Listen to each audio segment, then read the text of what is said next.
Hey guys, what's up? George here, aka T-WreckSs, bringing you another Raid Shadow Legends video, and today we are going to be taking a look at Masteries. We are going to be going through, in this video, the offense tree. We will then, in the next video, do the defense tree, and in the video after that we'll talk about the support tree. This is more for beginners. We're going to go through every mastery, and if there's some more complicated ones, we're basically going to explain where you'd want to use them. So this is an example of someone who's got full masteries. You see here, obviously, the offense tree, the defense tree, and the support tree is blocked out. That is because when you unlock masteries on a character, you can only unlock 2 of the 3 trees. So you choose either offense defense, offense support, or defense support. Whichever character you're using will have different requirements. For example, this guy here, Scarred Horses, I went down defense and support. So I'm just going to move some things around on the screen, and we're going to jump in and look at the offense tree on someone who's got no masteries, so we can explain them a bit better. Okay, so I've put myself into Elenaril, a champion who I have not done masteries on yet, and we are going to talk about the masteries. Now, to earn the scrolls required for the masteries, you can purchase them. They cost 800 gems. I'm not going to do that in this video, however. I have done it in the past. It's a little bit more expensive than if you just farm the masteries, and in order to farm masteries, you need to be going into the dungeons and into the Minotaur's Labyrinth. If you can, stage 15 is the best place to go. You can get all 3 of the scrolls, and you can get the maximum amount of scrolls that you can get. It will take you a while to farm this, but you can combine it with leveling up a champion if you want to. For example, when I was leveling up my Zargala, I leveled her up in the Minotaur's dungeon with 2 people who already had full masteries, so she was always guaranteed to get the scrolls, and I got all these masteries just based off of her while she was leveling up to 60. Anyway, that's not what we're here for today. We're here to talk about the offensive tree in masteries. So this is the offensive tree here, and we're going to talk about just these masteries and explain them. If you want to know the defense and support, look out for the next video. So with masteries, you can have 1 from the top panel of 2 of the tiers. You can then, depending which 2 you pick, for this we'll say you picked offense and defense, you can have 2 and 1 or 2 and 1, whichever way around. You get 3 total across the next one, 3 total across the one below that, 3, 3, and then 1 from the bottom, and you can only pick 1 from the bottom. So what do these offensive masteries do? Well, the first, top left, is Blade Disciple, and it gives you plus 75 attack, simple and easy to understand. The next one across from that is Deadly Precision, and that gives you plus 5% crit rate. This is almost always the one you will go for in the offensive tree. There are a few exceptions to this, but most of the time you will pick this to get that extra 5% crit rate, because it is so important in this game to get as close to or on 100% crit rate as you can. We're going to go left to right on all of these just because that's the way we read here in the UK. The next one down is Heart of Glory. Increases damage inflicted by 5% when attacking with full HP. So essentially when you have full HP, you do 5% more damage. So that's the first hit you make normally if you're quicker, and if you're healed up to full HP, you will then do 5% more damage. Next to that is Keen Strike, and that is 10% extra crit damage. More often than not, you will go from the crit rate into the crit damage and come down this left hand side for most things. Sometimes you will go off in different directions. Again, it depends on the champion and what you're trying to do as to what you want to do. I will show you again at the end some characters with full masteries so you can see what I did. Next to that, we have Shield Breaker. Increases damage inflicted to targets under shield buffs by 25%. Now, I don't use this one very much, but it is very self-explanatory. The ones lower down the list are maybe a little bit more complicated. But essentially, you do 25% more damage to people who have a shield buff. Great. Next to that, we have Grim Resolve. Increases damage inflicted by 5% when attacking with 50 HP or less. So this is the opposite to the far left, the Heart of Glory. This is if you have less than 50 HP, you will do 5% more damage. So if you did choose the crit rate here, you could not have both that and Heart of Glory, because you have to go through adjoining places. So you'd have to come down and across or down and across. So you can only go to the ones that are adjacent essentially. So you can't have both of those. You either do more damage when you're attacking with more than 50%, or you do more damage when you're attacking with less than 50%. This is usable if you have a squishy champion, someone who's going to get below 50% a lot of the time and then do their massive hit. Not a bad idea to have this one. Next level down, we have Single out increases damage inflicted to targets with less than 40% HP by 8%. So if the person you're attacking has less than 40%, you will do 8% more damage to that person. Next one along, you'll use this quite a lot, is Life Drinker. Heals by 5% of the damage inflicted when attacking with 50 HP or less. Again, if you have less than 50 HP, you will heal by 5% of the damage you do. Next one along from there, we have Whirlwind of Death. Increases speed by 6 for each enemy killed by this champion. Stacks across each round of the battle up to 18 speed. Now I use this on my farming champion to make him go even faster. The way I farm with Bellower, if you haven't seen my Bellower video, it's linked up above. I have him go so fast that he hits twice before the other team goes. This, after he kills the first wave of people, gives him that extra speed he needs to continue going nice and fast. So this is good if you want them to go faster and they're killing a lot of people. Next one across from that is Ruthless Ambush. Increases damage inflicted by 8% for the first hit on each enemy. So this is also good for a farming champion, and it's also good in other places, but your farming champion, you want them to be one-shotting the wave. So if it's their first hit and they're going to one-shot them, having that extra 8% on their damage is really quite nice. Next level down, we have Bring It Down. Increased damage inflicted by 6% when attacking targets with higher max HP.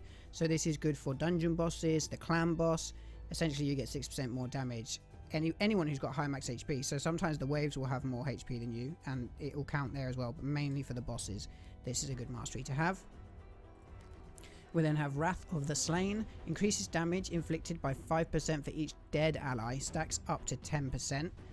So if you're losing your team, but you've got one guy can survive and hit hard, he's going to get 5% for each dead ally. In the clan boss, it only stacks up to 10%. So in the clan boss, it's not going to matter how many people. You only lose it for 2 dead allies, essentially. 5% for each dead ally, but only for 2. So then again, it's up to you. Cycle of Violence has a 30% chance of decreasing the cooldown of a random skill by 1%. By 1 turn if the damage inflicted by this skill exceeds 30% of the target's max HP once per turn. So this is good on people like Royal Guard or Seer, someone who does a massive slam and is going to take 30% of the target's HP down, 30% of their max HP down. They have a chance then to decrease the cooldown on that massive hard hitting move. So you'll do with Royal Guard, for example, he has a big AoE hit. He'll do that hit, and if that procs, he will then get to do that hit 1 turn sooner than he otherwise would have done. Next to that, Opportunist increases the damage inflicted to targets with stun, sleep, fear, true fear or freeze debuffs by 12%. This can be good on a champion who's wearing a stun set or who has any of these as their debuffs, because if they put out in their first move, say they stun a load of the spiderlings in the spider, for example, they're going to do 12% extra damage to those spiderlings from that point until they're out of the stun. Okay, second to last row, we have Methodical. Increase the damage inflicted by this champion's default skill, so that's their A1, by 2% each time it's used during a battle, up to 10%. This is just generally good, especially if you're coming down to War Master, which we'll get to in a minute, because every time they use their first hit, they will do 2% more damage each time, up to 10% more damage, which is actually quite a lot of damage. We have Kill Streak here, increases the damage inflicted by 6% in the arena and 3% in all other locations for each enemy killed by this champion in battle, up to 12%, again has a cap, so if you kill 2 people in the arena, you then have that 12% higher attack to kill the last 2 people. Sometimes good, sometimes it just depends where you're going. Normally these ones down here are used to reach other masteries along the bottom, because these are the most important masteries you'll have that run along the bottom. Next one is Blood Shield. Places a shield buff on this champion for 1 turn when they kill an enemy. The value of the shield is equal to 15% of their max HP. So if you have someone who has very high HP and can kill people, you know, pretty easily, they're going to get a big old shield when they kill somebody. In the spiders, this is quite good because you kill a spiderling and you get a shield. Next to that, we have Stoked to Fury. Increases damage inflicted by 4% for each debuff on this champion, up to 12%. So again, in the spider, I'm going to use that for a lot of examples because of the mechanics of the spider. If you haven't seen my early game spider video, I'll link it up above. the spiderlings are putting the poisons out on your champion, this move might be nice because it gets an extra 12% damage when he's got all those he or she has all those poisons.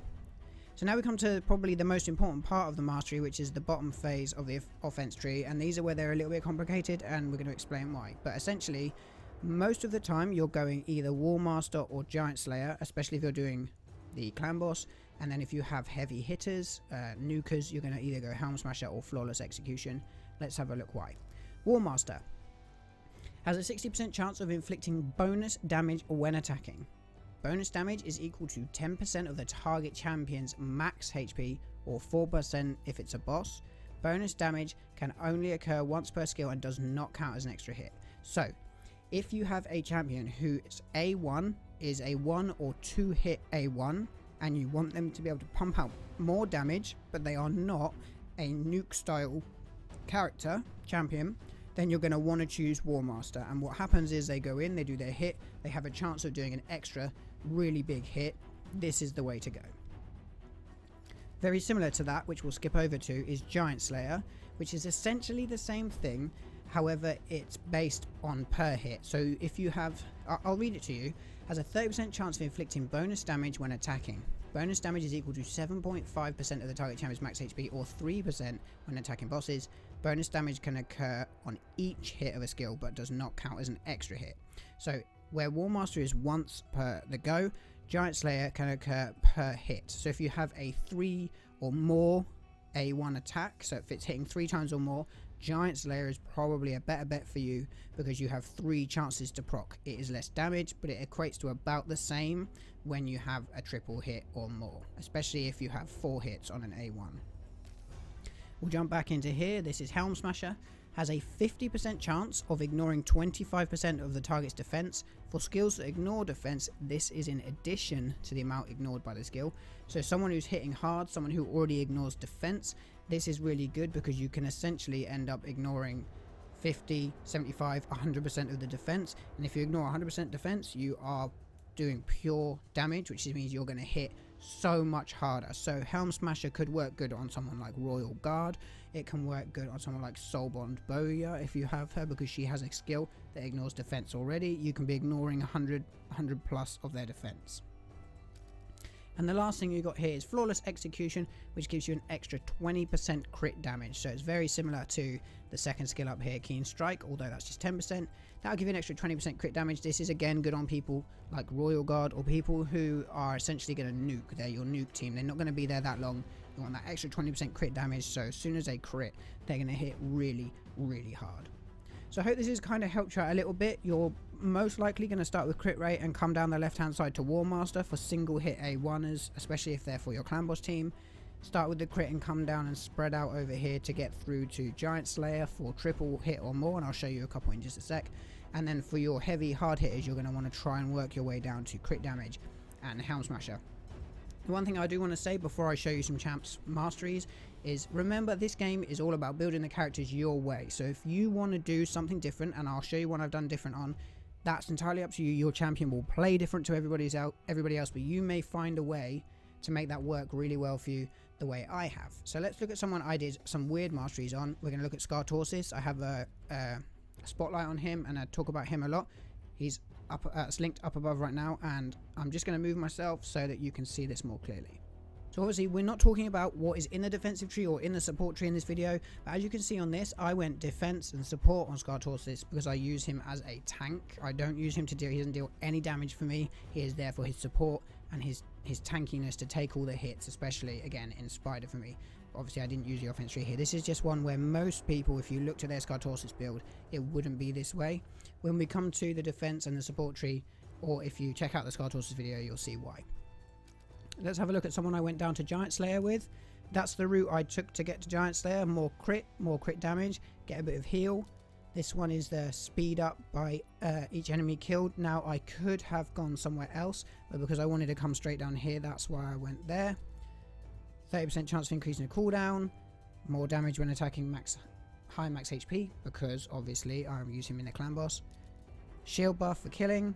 Increased damage in all locations by 3% up to 12, and then Giant Slayer because he has a triple hit A1, he procs that quite a lot. And then I went defensive because Razen Scarhide is a defensive character.